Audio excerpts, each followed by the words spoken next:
तमाम जगहों पर ऐसी खबरें सामने आ रही हैं, बलिया हो, गाजीपुर हो, दूसरे जिलों के अंदर कानपुर, उन्नाव, जहां पर शव का अंतिम संस्कार किए बगैर पानी के अंदर, नदी के अंदर शवों को फेंक दिया गया।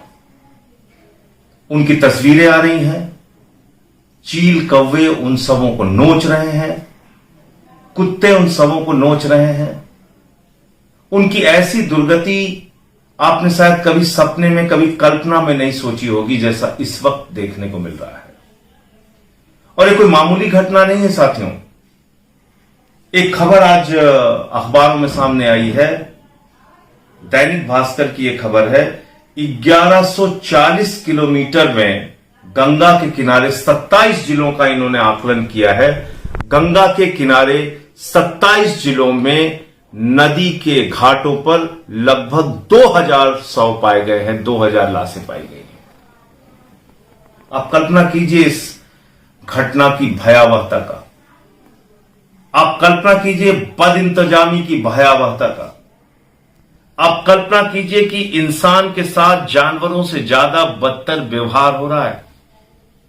और इन सब के बावजूद हमारी उत्तर प्रदेश की सरकार वाहवाही लूटने में लगी हुई है और दावे कर रही है कि WHO ने हमारी ये तारीफ की। उत्तर प्रदेश में सरकारी आंकड़ों में यह दिखाया जा रहा है कि कोरोना के मरीज कम हो रहे हैं, कोरोना के केसेस कम हो रहे हैं, कोरोना से मरने वालों की संख्या कम हो रही है। और यह सारा दावा झूठा दावा है, गलत दावा है। हकीकत इससे बिल्कुल उलट है। और हकीकत यह है कि आज उत्तर प्रदेश के तमाम जिलों में 5-6 जिलों को अगर छोड़ दिया जाए तो कहीं पर कोरोना की टेस्टिंग ही नहीं होती। यानी कोरोना की बीमारी का जांच केंद्र 75 जिलों में से मात्र 5-6 जिलों में ही मौजूद है, बड़े शहरों में मौजूद है, और कहीं कोरोना की जांच नहीं हो सकती। अगर बलिया में, सुल्तानपुर में, आजमगढ़ में, गाजीपुर में या फिर बागपत में, मेरठ में, जो आसपास के जो इलाके हैं, तमाम जिले हैं, अगर वहां पर कोरोना के किसी मरीज को अपनी जांच करानी हो तो कई दिन उनकी जांच की रिपोर्ट आने में लगते हैं। जांच नहीं हो सकती। और अगर जांच नहीं हो रही है तो गांव में होने वाली मौतों का जिम्मेदार कौन है?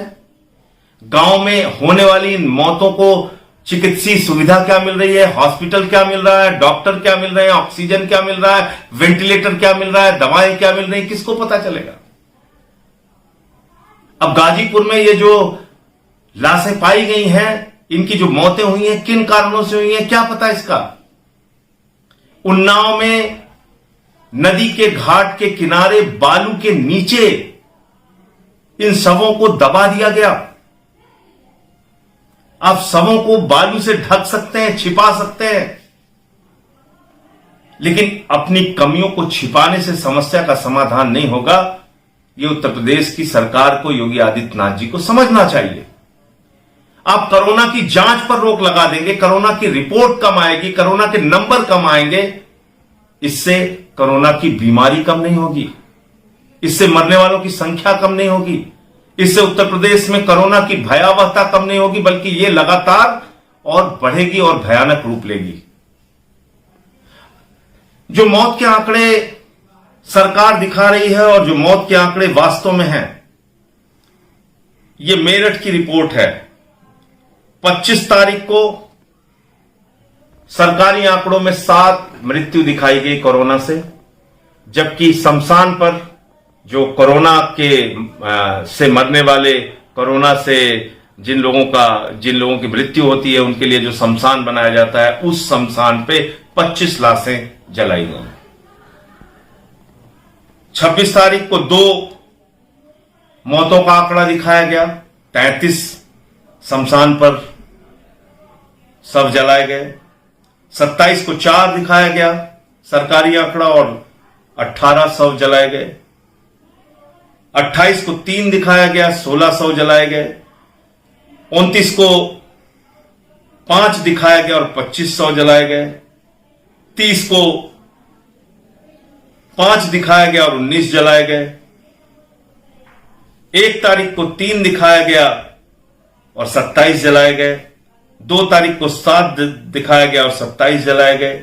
इस प्रकार से ये तमाम, और ये इसी तरह की खबरें गोरखपुर में 15 गुना ज्यादा मौतें हुई हैं सरकारी रिकॉर्ड से, यानी सरकारी रिकॉर्ड में जो मौतें दिखाई गई हैं उससे 15 गुना ज्यादा मौतें हुई हैं, शमशान में वो शव जलाए गए हैं।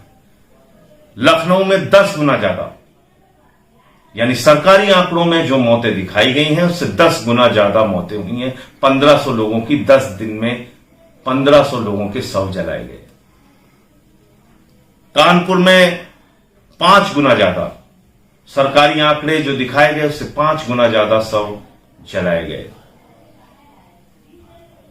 और ये मणिकर्णिका घाट जो वाराणसी का, काशी का है, उसमें ये खबर है कि 24 घंटे वहां पे चिताएं जल रही हैं। और इसमें 1 मई में दिखाया गया कि सरकारी आंकड़े में 30 अप्रैल को 13, जबकि कब्रिस्तान में 100 जलाए गए, शमशान में 100 जलाए गए 70, 1 मई को 15 और सरकारी आंकड़ों में, और 85 शव शमशान में जलाए गए। इसी तरीके का 11, 61, 2 मई का आंकड़ा है, 17 की जगह 58 शव जलाए गए, ये 3 मई का आंकड़ा है। 8 की जगह 66 शव जलाए गए, ये 4 मई का आंकड़ा है। 5 मई का आंकड़ा है। 9 सरकारी आंकड़े में दिखाए गए और 73 जलाए गए। और झांसी और भी भयानक हालत में है। यहां तो बिल्कुल सरकारी आंकड़ों को छिपाया गया। 25 तारीख को 500 दिखाए गए और 97 शव जलाए गए। 26 तारीख को 700 दिखाए गए, 27 तारीख को 700 दिखाए गए और 92 शव जलाए गए। इस तरह से ये आंकड़ा आप देखिए, कितनी ज्यादा मौतें उत्तर प्रदेश में हो रही हैं। गांव गांव में मौतें हो रही हैं इस वक्त। और अगर यही आलम रहा तो मैं आपसे कहना चाहता हूं, ये भयानक तस्वीरें रुकने वाली नहीं हैं और तेजी के साथ ये बढ़ेंगी। इसलिए कृपा करके मैं विनती कर रहा हूं उत्तर प्रदेश की सरकार से, आप आंकड़ों की कलाबाजी में, आंकड़ों से खेलने में, आंकड़ों को छिपाने के चक्कर में मत फंसिए, बल्कि जो हकीकत है उसको सामने लाकर, उसको देखकर उससे लड़ने की तैयारी कीजिए। और जरूरत इस वक्त है गांव गांव में वैक्सीनेशन केंद्र खोलने की, गांव गांव में डॉक्टरों का इंतजाम करने की, पीएचसी में, सीएचसी में अच्छे अस्पताल की व्यवस्था करने की,